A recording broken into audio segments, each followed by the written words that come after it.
Purple Eagles fans, we're back and talking a little bit with Simon Gray about the state of Niagara athletics, and we're going to shift our focus now to coaching and the decisions to retain our coaches and really what warrants a contract extension. So with that, I'm going to turn to Simon and ask, we just extended both Coach Casey and Coach Burkholder, extending them beyond their years of service. Can we talk a little bit about what went into that decision, and we can maybe start from there? Sure, and I think anytime we talk about coaches, we'll get to the specifics in a minute, but we often get asked, what are we looking for in a coach, right? So, the number one thing that I look for in a coach is a good person. I want someone who is going to be a pleasure to have around on a daily basis, someone who understands the mission of this university and how they can implement it within their program, someone who's going to bring good people, whether it's their assistant coaches or whether it's their student athletes, to this university and be good representatives, right? And so that's the number one goal. We also want someone who has a winning pedigree, someone who has proven that they know, how to win, that someone who is passionate about this school, who is passionate about coaching.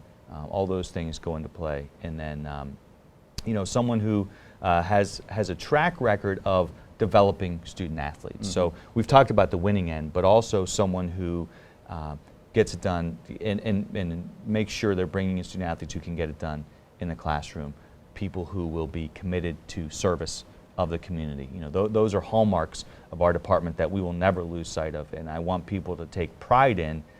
We try to get the word out, but there are so many things that our student athletes and coaches are doing that don't ever make the newspapers, don't even make it to the website sometimes, but on a daily basis, we have people that are contributing to the community. Sure. And now looking at both our coaches and maybe the timing, I think perhaps the timing is the question that many of our fans had on the decision, but perhaps you could speak to what went into our decision. Yeah, so basically, when you're thinking about coaches and contracts and what's left on a contract specifically, you're facing a recruiting advantage or disadvantage. Right. So when oftentimes a recruit, the number one asset in recruiting to me is the head coach. Agreed. So a recruit is going to align themselves with the head coach that they want to be with. So they want to know, during my career, is that coach going to be there? So if you have a coach who's dwindling down on numbers of their contract, sometimes that's the right way to go, right? Sometimes that's just how it has to be. But in recruiting, you don't want a lame duck coach. You don't want someone who is going to have just a year left and the recruits may not come because they know there could be a change in the mix. That doesn't mean that sometimes changes aren't warranted, and we'll talk about that a little bit later, because that has to be part of the equation. Also, we don't want coaches who take chances in their last year. So it is important to us to provide the support and the framework there that a coach knows they don't have to go out and take risks in that last year or last 2 years in order to save their job, because that could put the entire university in jeopardy. Yeah, it goes against what you just talked about as what we look for in a coach and who they look to bring in. So. Right. When we talk about Chris Casey in the basketball program and when we extended, we were coming off a very strong end to the year before. We had won our last 4 games. And didn't win in the conference tournament, but really had shown a lot of progress throughout the year. And we were incredibly enthusiastic about our incoming class, which has proved well, right? So those individuals that we felt good about coming in the door have also performed well. And so, that was another piece that we felt very good about.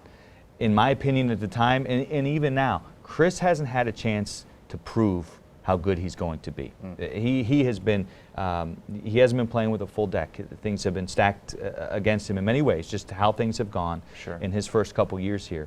And what I feel very good about coming into this year is that for the first time, we have stability in personnel. Although we have lost some, we have stability going into next year. We have 8 returnees, a strong core that's going to be back for the summer, and we're adding pieces to complement to that, but they'll really have a chance to develop.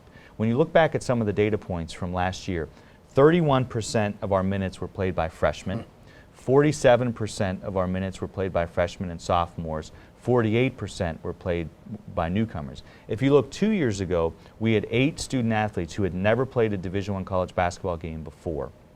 And then last year, you look at those numbers, between 31 and 48% of minutes being played by freshmen and newcomers. There just hasn't been the stability that has to be there in order to win in a league like the MAC, where a lot of schools are benefiting from stability and having student athletes over a period of time.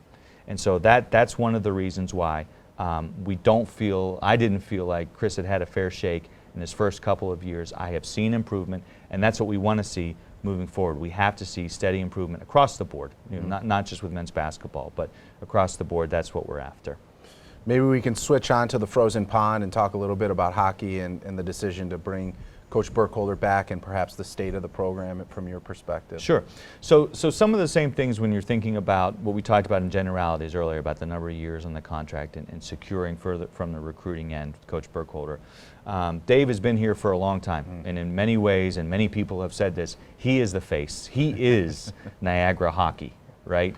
And so when you think about the portfolio that he has built over time, he certainly deserves to stay around, and he certainly deserves a chance to bring us out of this 2-year swoon where we've been. When we look at what's happened this past 2 years, we've had a rash of injuries, including, to me, perhaps most importantly, an injury to our starting goalie to start both of the years. And so there are many important positions on the ice, but if you have inconsistency or youth in between the crease, you're in trouble, right? And so we've seen the team get better as the year has gone on the last 2 years, and a big part of that is that our goalie has gotten healthy. And when our starting goalie is healthy, we've won a conference series in the first round of the AHA playoffs 2 years ago, and this past year we were right in it. Right. And won the first game, we're tooth and nail in the second game, easily could have gone either way. So could have done that again this year. And so some data points from men's ice hockey this past year.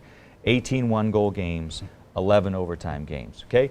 We need to win those. We need to win more of our share of those. Nobody's running from that. But that shows you we're not far off. Right. We really are not far off in that program. As you've seen, as the direct sport administrator for hockey, we've gotten better. That is a very good class of individuals. Sure. Those young men are exemplary students, excellent in the community.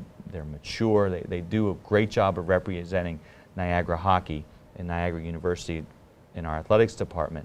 We just need to get a little bit better on the ice, and I think that steady improvement is there.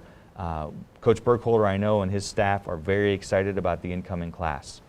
We have strong pieces that are going to come in and be able to complement the returnees right away.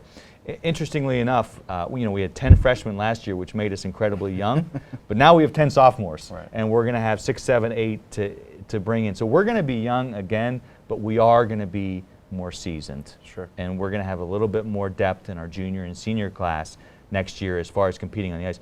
The other thing was a lot of contributors this year were young. A lot of our contributors were young, and some of the people who really stood out and led us were from the underclasses. Sure. And so that's going to only get better over time. That's great.